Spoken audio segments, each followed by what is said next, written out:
Dili na gyud malalis no. Naa na gyud ang tulay pero dili pa ni mao gyud ang tulay gyud nga katong agianan na gyud sa ato ang mga sakyanan. Layo pa kayo na sa tinuod mga idol, kanay inyohang nakita mao na siya ang temporary bridge. Bot pasabutan na temporary is gubon gyapon na siya inig kahuman sa tulay na gyud.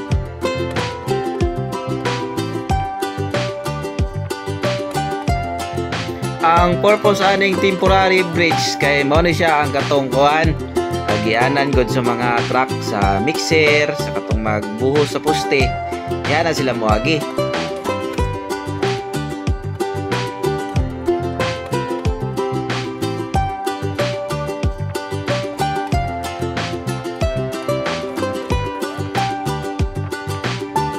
Ingon sa mga marites, ang kanay daw nga tulay mahuman sa year 2028. So layo-layo pagod siya no na 4 years.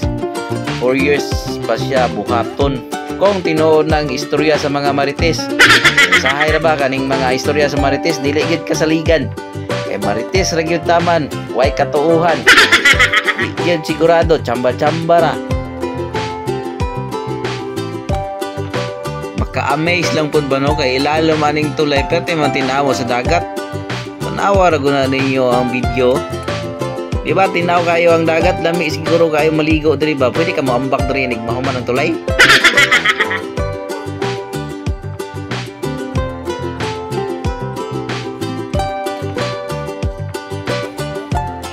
Basta samal bay, the best jud ang dagat sa samal.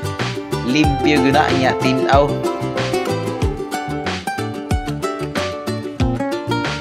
Kaya nakita ninyo diha mga idol kanang blow nga atop. O na ang Paradise Island. O tapad ni sa Paradise Island ha katong nindot kun nga resort nga medyo stricto lang sila gamay pod.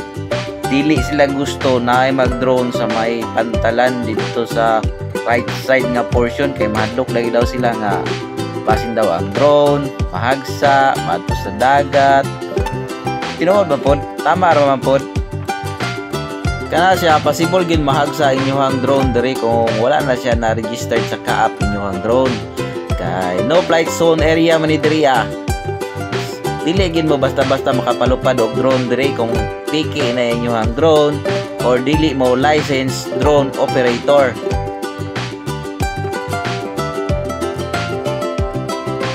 Then as drone operator po dapat mananghid pud gyud mo sa inyohang paluparan lalo na kung private resort man ang Paradise, so dapat mananghid yun mo diya niya.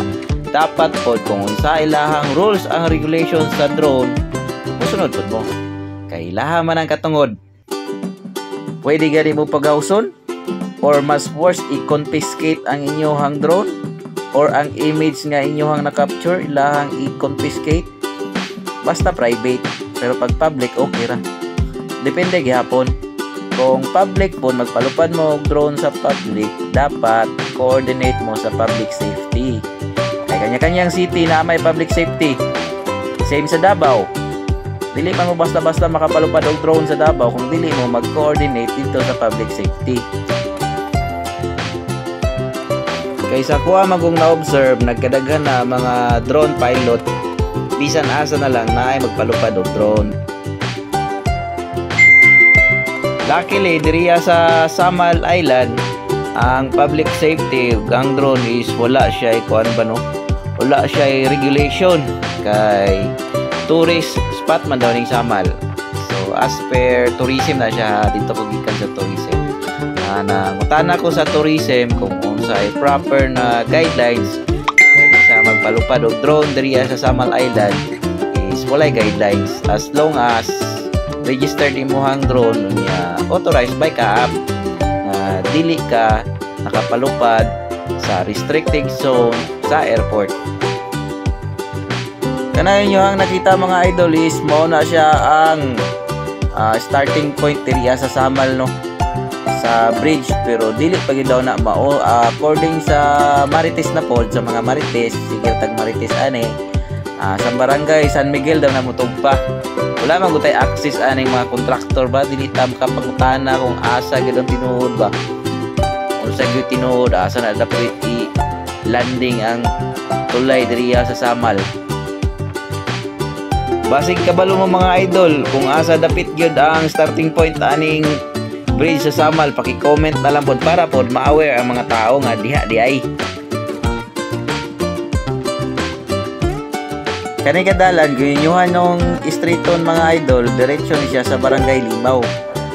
Maagian ninyo diriya ang Discovery Samal, Azalea, dayon Barangay Limaw. Mao ni siya nga dalan. Naa diriya ang kuano. Diriya sila nagsugod og kabkab.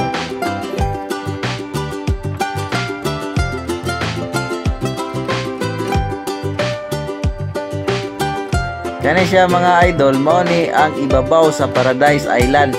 Kana may dalan diha paliko kawala sa ubos ana mo na diha ang Paradise. Bali mao ni ang storage room sa kontraktor. Diriya ning lagi nabutang ilang mga materyales. Puhon-puhon no, dili na gyud maglisod ang taga-isla nga makatabok sa Davao, at the same time dili na pod maglisod ang taga Davao ug ang mga turista nga moani sa Samal. Kay naa na may tulay, mahuman man gyud ni mo sugot mo sa dili, mahuman man gyud ning tulayan ni. Kay ginalihok man ni. Gawas lang sigug undangan ni og trabaho kay murag labo gyud ni mahuman. Panahon na nga makasulod na pod ang mga dagkong negosyo diriya sa isla mga idol. Syempre kung nanay tulay, nanay access, musulod na gyud ang mga negosyo diriya sa Samal. Mag-domino effect na siya mga idol. Kung nanay mga dagkong negosyo musulod, automatic naapoy trabaho. Progresibo na kaya Samal na, di ba? So panahon na nga mo asinso og maayo ang Samal mga idol. Inig mahuman nga tulay.